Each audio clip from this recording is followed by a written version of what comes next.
everybody. Good morning. This is March 10th, 2021, and this is episode 178. All right. I was thinking that was a great number, 178, right? Because 7 plus 1 is 8. 8 and 8 is then 16, which is 4 times 4. It's a very well-rounded number, I would Oh say. man, I'm looking forward to 180 because it's like Yeah. half of a circle.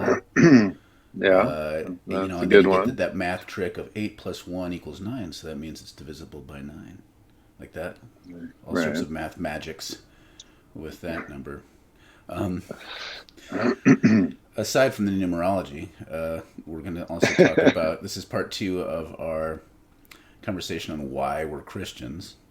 I Right. lied. The first one I thought we were going to meet on Friday, but we're not. So this is just the second of two Right. parts. So sorry, everybody. And to introduce ourselves, I'm Mark Van Stenook. I direct the Center for Prophetic Imagination. And I'm Daniel Wolpert. I direct MICA, the Minnesota Institute of Contemplation and Healing. And it's spring, getting to be spring. So the robot birds are in action. I just thought we haven't talked about them much recently. So I just thought because I've been noticing the the giant one of the giant robot birds, the goose, the so-called goose. They're on the move. Seen them a lot, and I didn't yeah, and realize that it's I have a. This is a painting of birds behind me, so I didn't realize I had a shrine this whole time to the ooh, robot yeah, birds. yeah, a shrine to the robot birds. Yes. Blessed Maybe we be. should have Bubo bow down to them. I just Oh, had a deeply disturbing and important theological thought. Hello, Bubo. okay. What if, when the Holy Spirit descends on Jesus like a dove, it's a robot bird? That is the genesis of the robot birddom. Maybe we didn't create robot birds. Maybe robot birds created us. That's deep. Something to think about. That's deep. So, Okay. we'll t- We scared away all our no listeners one's at this point. commenting, so it's like there's no one out there who's like, "What the? Why have I invested any time in this at all? Let's go away now."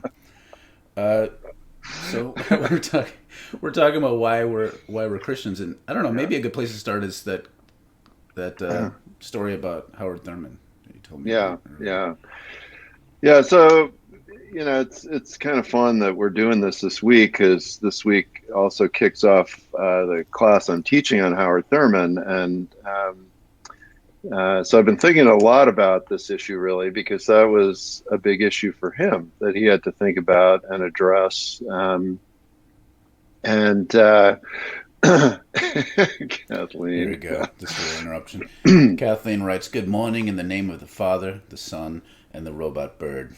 I like that. I like That's it. got a whole We're inventing a new religion, even as we sit here. Trinitarian So thing. Yes. Gus won something. I don't know what he won. I mean, he wins by listening to us.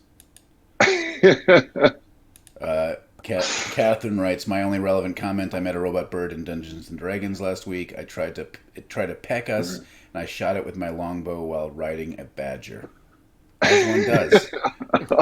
Awesome. That's great. Yeah, that's awesome. Wow, so the robot birds have invaded the realm of D&D as well. That's kind of terrifying.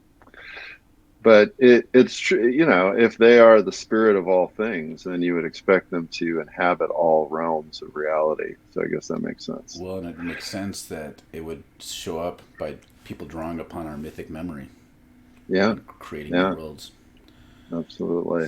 So, Um, so all right, getting back to to the topic, Howard getting Thurman. back to the thing in hand.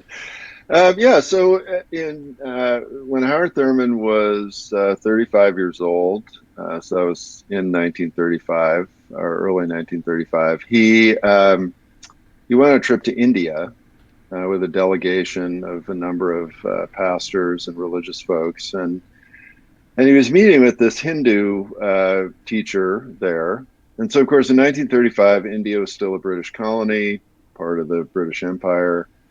Um, and so this guy was talking to him about Christianity and basically said, the direct quote that Howard Thurman relays is, I consider you to be a traitor to all the brown people of the world because you have embraced the religion of the oppressor.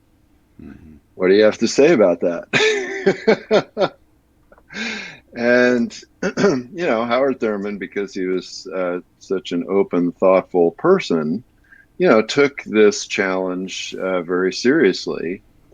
And his reflections on this led him to eventually publish the book Jesus and the Disinherited, which is really one of the early great uh, texts of what we later call liberation theology. And, what he did in that was to really reflect upon and start with the social location of Jesus and to say, well, look, Jesus is the disinherited. Jesus is this poor Jew in Roman occupied Palestine and is essentially a brown skinned oppressed person. And out of that, position, Jesus discovers these and articulates these teachings of the liberation of the oppressed.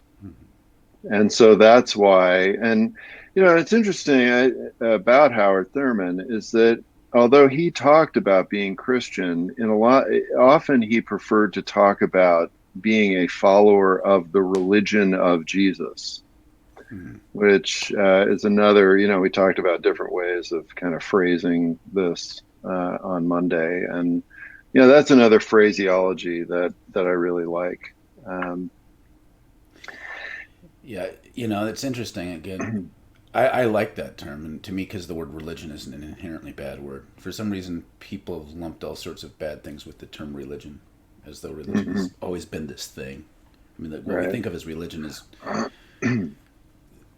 kind of a modern construct. But this idea that Jesus had these particular practices, that he was part of a tradition that had community and Mm-hmm. history and ritual and assumptions about what the good life means, so yeah, Yeah. and that gets you out of having to say I'm a Christian or saying I'm a Jew or anything like that, because it Mm-hmm. acknowledges that Jesus is part of a lineage, but that he also had his own approach that he was bringing to it as a great religious teacher. So Yeah. I like that. Yeah. Yeah. Yeah. Well, and then what Thurman also did, and what was and in many circles still is incredibly radical, is that he contrasted that with the religion of Paul, which Thurman found very problematic because he said, well, Paul was also a Jew, but the big difference was that Paul was a Roman citizen.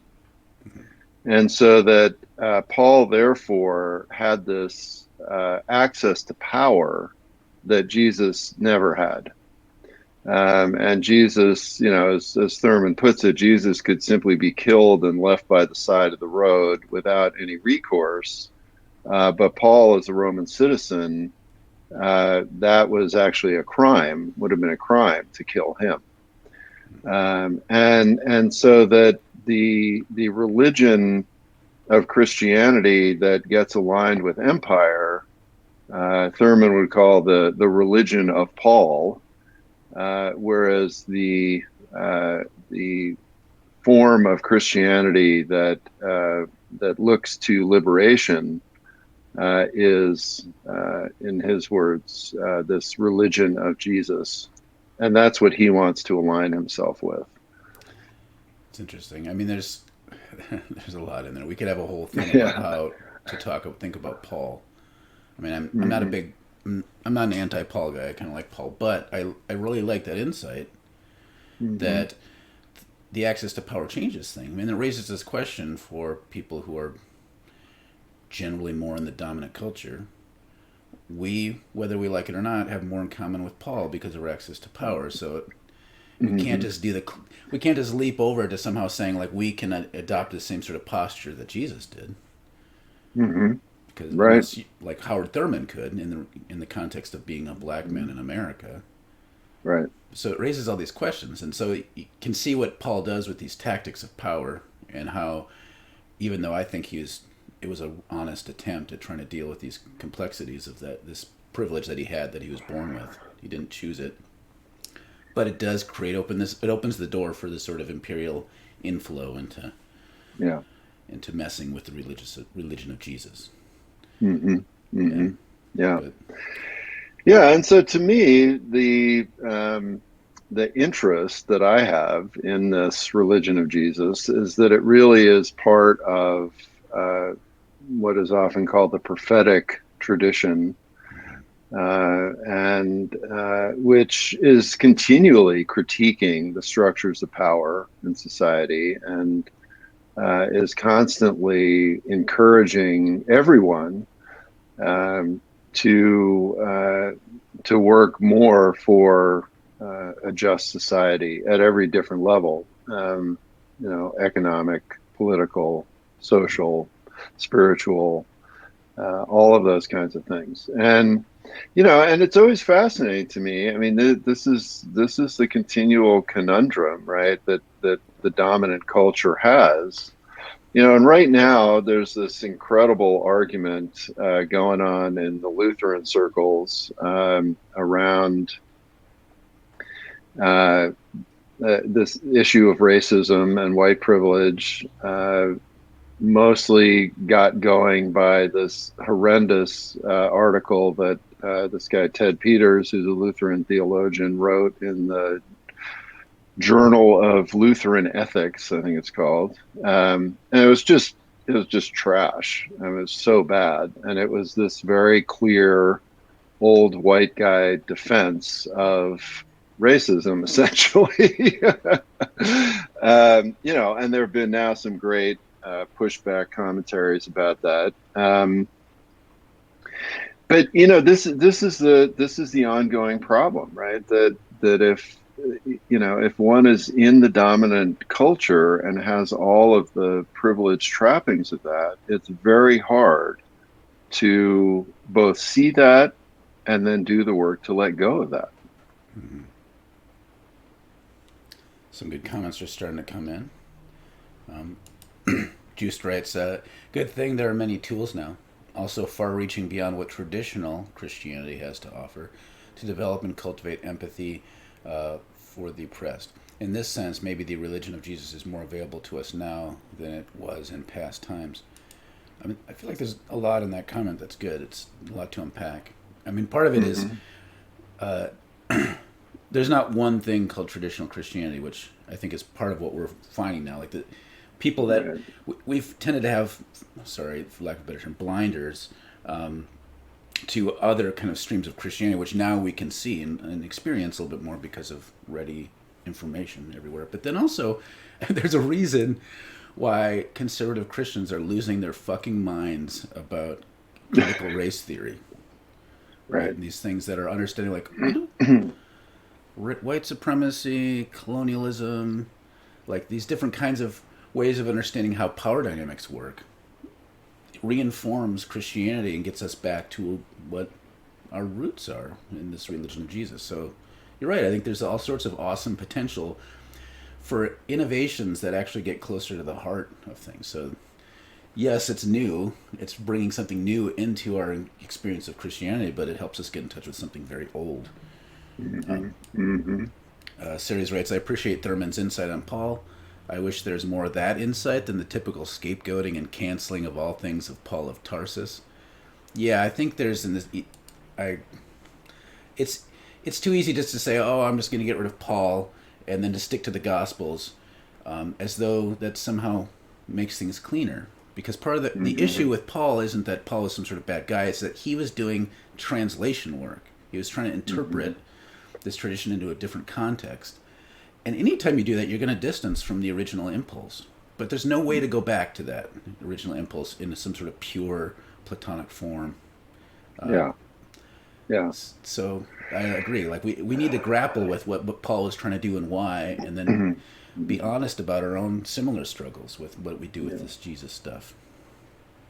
Well, and it's kind of similar to what we were talking about on Monday in terms of dismissing Christianity as a whole, right? Mm-hmm. And I mean, because we see this kind of thing all the time, then in many ways, it's like, okay, so I'm going to be Christian, but I don't like Paul, so I'll get rid of Paul. Or I'm going to be Christian, but I don't like sin, so I'm going to get rid of sin, right? And so, again, that's that impulse that we have to try to either purify or make good, something that has been problematic or that we see as problematic in different ways. And Mm-hmm.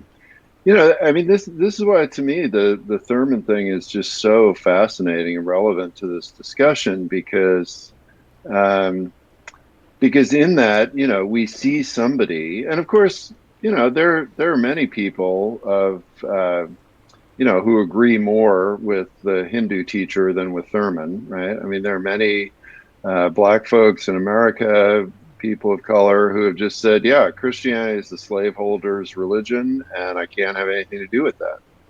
And I'm very sympathetic to that in a lot of ways. And just as we talked about before, people have been seriously abused by Christianity or any religion. Just dropping that is often a great idea and is what is necessary for one's healing and journey. Yeah, Um, it's a lot like cutting ties with your family hmm if you've experienced toxicity and abuse, and then a lot of times people will shame you for leaving hmm your family, but you need to do that. And Yeah, there's a possibility later on of like once you've kind of found healing of re-engaging, but to expect that is problematic. So yeah, I get yeah, that.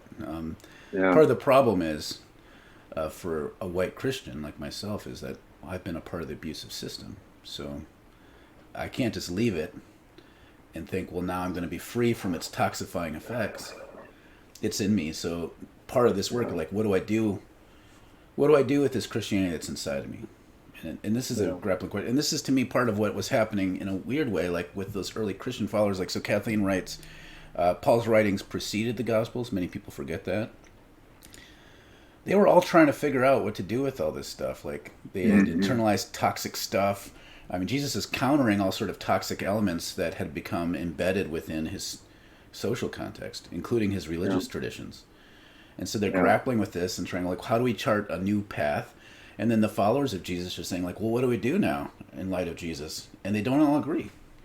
Like yeah. from day one, they didn't agree. Right. So it's not like somehow Well, there's this pure Christianity that then yeah, Paul shows up years later. It wasn't that long after Jesus died that Paul shows up. Paul shows up and just corrupts it all. That's just such a naive, horrible way of thinking about what happened there. yeah, yeah. Uh, and I think that description that you just gave of the grappling, right, is so important. So that even when we leave something, right, we leave Christianity, we leave uh, our family, we leave a negative situation. That doesn't stop the grappling, right? And so because the grappling is a part of our formation, right? It's dealing with our formation, as you said. The white Christianity is inside of you. You grew up with it. Like you could stop going to church, but it's still there. And so that grappling is the process of healing and transformation, however we do that. And that's the process of the spiritual life. And so there are many ways to engage that, but that's something that we will encounter no matter which path we go down. Catherine writes, also dumping Paul doesn't erase his influence on our lives, thinking for those of us who grew up with it. It feels more useful to hold it in tension and dialogue.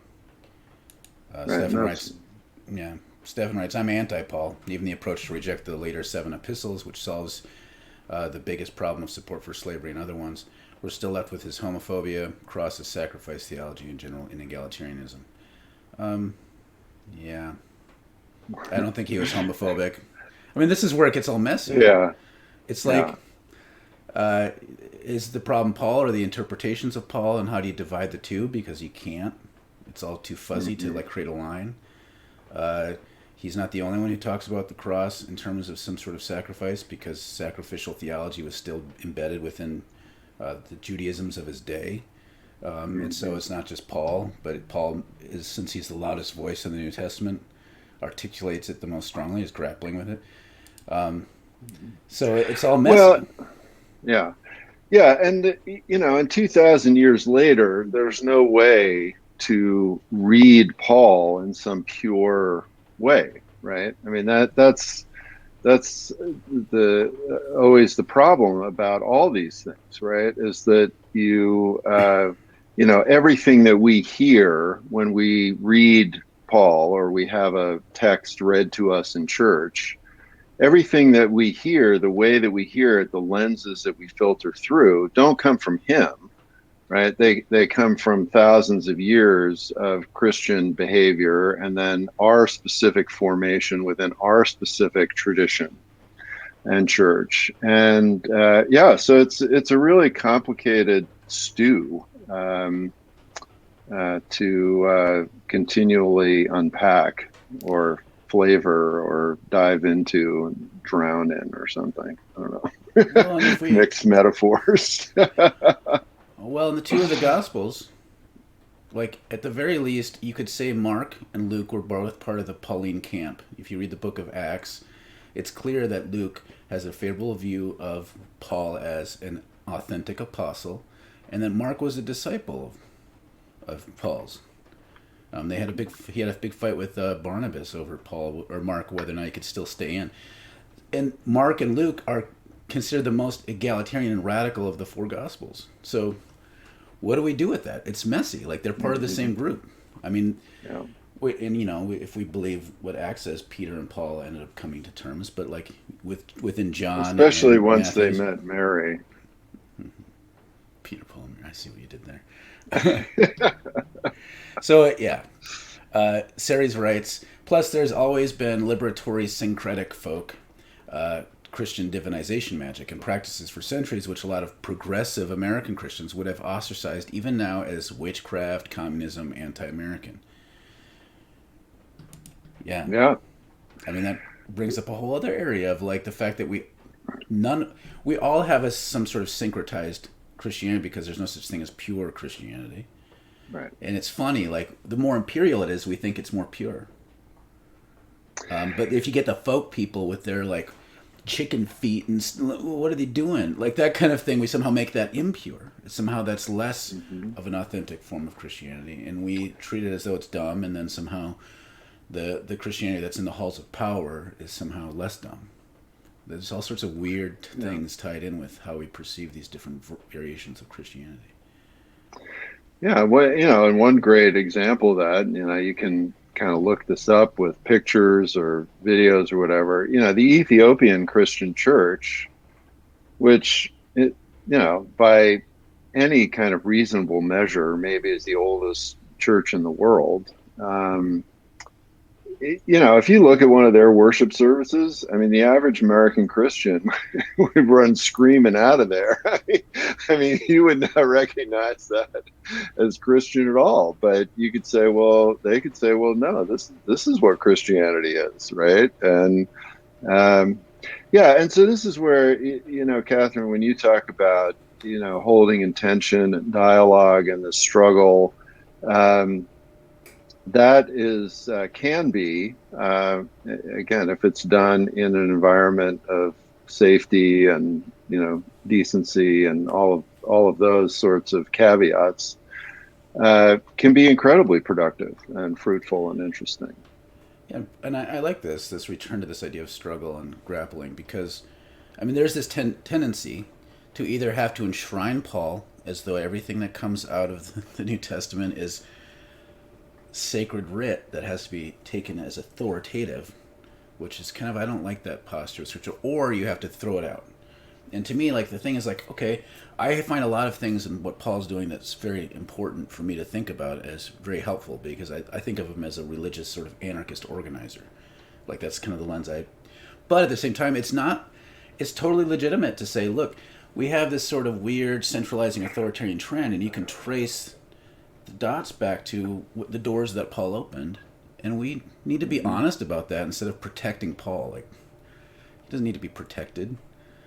There's Christianity's not at stake if we disagree with Paul. Like, we can disagree with him, but let's not just throw him out the window. And Margaret brings up the problem is assuming we can interpret the worldview of someone from a radically different culture by standards of our current one. I mean, that's the translation work is more than just about what does this Greek word mean in our modern context. It's like even the concepts, like they had an entirely different thought form behind the word. So even if we can translate the word relatively authentically, we don't understand how it functions within our own social context. So it's just a lot. Yeah. Well, and and just think about the process of what we call culture shock, right? So, you go to another country that's not that's quite different from your own, and suddenly people are behaving in all these different ways and doing all these different things, and they're talking different language, and people freak out a lot of times, right? And so, you think about, well, just how hard that is to do, like to go on vacation to another country where people aren't behaving the same way you are, and now multiply that by 2,000 years and a totally different thought forms and levels of technology and understanding about the way reality is constructed. And, you realize that if you got magically transported back to this place and tried to talk to any of these people, I mean, the first thing that would happen is your mind would just explode. I mean, that would be the starting point, and then you'd have to kind of work your way back from there before you had any sense of what they were talking about or trying to engage. Gus writes, you also have texts like the Didache that has some ideas that we might identify as gross. But it's not simple. It's also thought that it's written by a community with no Paul. So yeah, that's kind of usually considered, it's an early text of advice about how to live faithfully, and it was kind of more centered in Jerusalem, and it was not, people generally assume it's not Pauline in its influences. But there's stuff in there that's problematic too. Well, and there's tons of texts, right? I mean, tons, and we don't have most of them. Hundreds. We can assume that there's stuff we never will ever get to see. Maybe we'll find some. That'd be great. Right. Well, and and this is again a very basic cultural assumption that we forget. 98% of people couldn't read, right? So the vast majority of what was going on in all of these communities was oral communication. And so when we talk about the Gospels being written before or after Paul, in some sense, it's kind of irrelevant when they got written down, because people were telling these stories from day one, right? From the moment that Jesus did something, and then people would start telling the stories. And there were thousands of stories, I'm sure. And eventually, a few of them ended up in these books. But that's not how the vast majority of people were engaging this entire thing. They weren't going around saying, "Hey, let's order Mark on Amazon and have him delivered." They were sitting around telling stories. Yeah, and so that's where it gets really interesting. That's these authors of the Gospels, in some ways, were more someone who's arranging a composition that's already existing, or editors. Of course, they arrange it in a way that makes sense with their own understanding, but they're not just making stuff up or just remembering. They're taking the stories that everyone's sharing, like, oh yeah, the story that Gary told in Bible study last week. I'm going to include that. Like they're, for lack of a better analogy. Stefan writes, Essenes and other Jewish groups were against sacrifices. Jesus quotes, God wants mercy, not sacrifice, and there's some early Christian groups who came out of that tradition. The Ebionites, egalitarian vegetarians who had their own gospel. Gnostics are also interesting, especially being that they endured for more than a millennia. I Hmm. mean, that's the thing. Like, I don't think Paul is pro-sacrifice. I think he's subverting the idea of sacrifice in that tradition. Like, it's a sacrifice that ends sacrifice. So there's all sorts of scholars that talk about that. And again, like, am I right? I don't know. It's kind of my interpretation of what I think, how Hmm. I understand where Paul's taking things. Yeah. And just to, I the Well, idea that and there's a group called the Gnostics, like that's kind of a retrofitted category. That there was no group that was the Gnostics that had one lineage that kept for 1,000 years. But anyways, that's all. but just to circle back then about the methodology and how do we engage these things, right? See, one of the things to me about this transmission space that I just love so much is that we're hearing from wonderful, interesting, intelligent people. We put up Mm-hmm. every single comment. We then engage. Mm-hmm. Can we listen to these things in a safe space where there is an openness then to try to hear, well, what, right? I mean, we say religion of Jesus or Christianity. It's like, what the fuck is that? Mm-hmm. And that's what has been happening all along. You've got people that are trying to figure out, like, well, what does that even mean in terms of my daily life, or what I do with my time, or my money, or myself? How do I relate to myself? How do I relate to others? And if we focus on that process, that to me is what is a life-giving communal faith life. Right? It's not about can I get the right answer and the right definition. There's some sort of perfect. Yeah, and this is the Yeah. thing with I get why Paul like you keep using this metaphor. Paul opened doors that opened up other pathways that were problematic. So there's unforeseen consequences. And so it's easy to like get upset at, John Piper, who's a student of John Calvin, who, like was big into Augustine, who was kind of influenced by Paul, like, and then say, well, this all, if we can get rid of Paul, then we don't have all of that. Well, that's theoretically Yeah. true if you're looking at kind of a fractal sort of pattern that begins with Paul. But, I mean, it's not so easy as that. But I do like this idea, and this is where it's frustrating, that there was a dominant tradition that emerges within Christianity, and then all the other stuff kind of gets swept away. So we don't have Ebionite texts that much. Uh, we don't have literature from the Bogomils of the early medieval period who only believed in worshiping outside. We don't have all these, you know, texts as much. And then the ones we do have, like the Nestorians in India, are one of the early forms of Christianity that's been considered heretical by the Western Church, but they're ancient. And so none of us in the Western tradition, unless you're a scholar, know much about the Nestorian understanding of Christianity at all. So, like, part of the problem is we don't allow for enough cross pollination, and I do generally think that the idea of orthodoxy that we've inherited is problematic. And we can trace that back to, and a lot of people want to trace that trend back to Paul. So I kind of get that. But yeah. Oh, we're Okay, getting past time. and We're we're going off. past time, so we got as always, we've got a few great comments Yeah, and coming in here at the end. I'm sorry for just kind of going off on tangents here. I really get into Oh, this it's stuff. fine. Catherine writes, "Oh yes, one's context for the dialogue matters so much.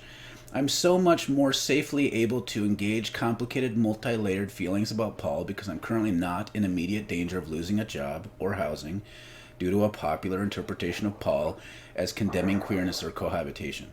But it took me years to get here, and I'm still currently taking breathing space from heavy engagement with the Bible." Yeah, Yeah, that yeah, makes sense. Like, absolutely. this stuff it's shitty. Like, even if you have the best nuanced way of saying, well, Paul was really actually pro homosexual, which you can't really build that case at all from Paul. There's no way to read Romans and not feel a little bit upset because these interpretations have been used to murder people. So, totally makes sense to Right. have breathing room from that crap. Susan writes, patriarchy is a phallic death cult founded on matricide. It's a planetary mental illness, a trauma response, a fragmentation of psyches, and loss of self brought to us by male insecurity over his insignificant evolutionary role in human development. So sad that anyone believes one word of toxic patriarchal Bibles written by misogynists who hated life and promoted the negation of life as the highest good. Male superiority is counter-revolutionary, deranged belief with no evidence to support, and then it trails off there. Just a reminder that comments over a certain length just get cut off. Yeah. I mean, yeah, patriarchy's bad. and it's really interwoven throughout all of Scripture. And so, And interwoven throughout pretty much every religious system. Yeah, and is hugely problematic. And so that's another layer that with whatever we're doing needs to be unpacked, looked at, thrown in the trash can, reconfigured and transformed. No question about it. it's interesting. This the other day, I'll make this quick. Someone brought up, like, hey, we can use feminine language for God, and then people lose their minds about it because they can't handle that God reveals God's self as a him, and so all those the feminine things are metaphors. And so I interject that, well, if we're going to talk about the genderedness of God, it's better to talk about God as being gender queer, gender fluid, or gender full. And of course, then people like, oh, you're a heretic, and I can't listen to you. This is part of the challenge. No. Patriarchy is so embedded in Christianity that any attempt to mess with it freaks people out. So I get it. I get the idea of, like, let's just get rid of all of it.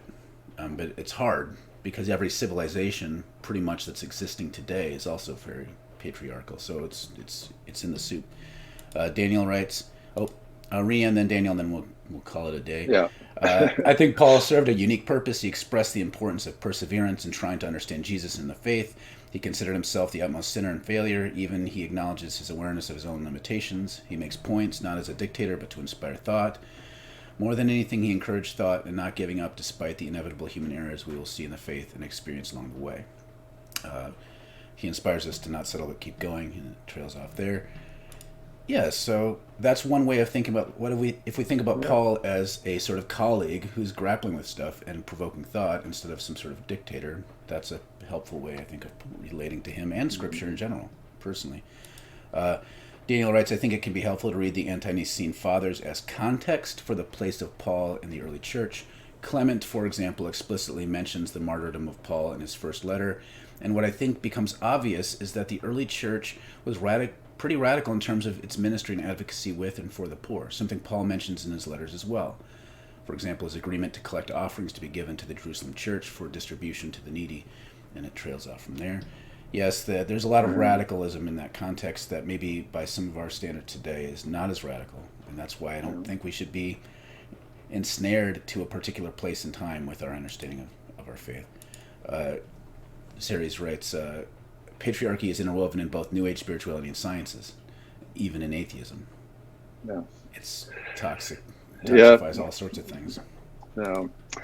All right. Well, this was awesome. Thank you very much. Yeah, it's great to be with you all, and we'll be back on Monday. Yeah. We have our topic for next week, don't we? But I forget what it is. I forget. Well, we'll let you know, everybody. We'll let you know. See you next week. It's a Gnostic secret. Mm-hmm. Even we don't know the secret.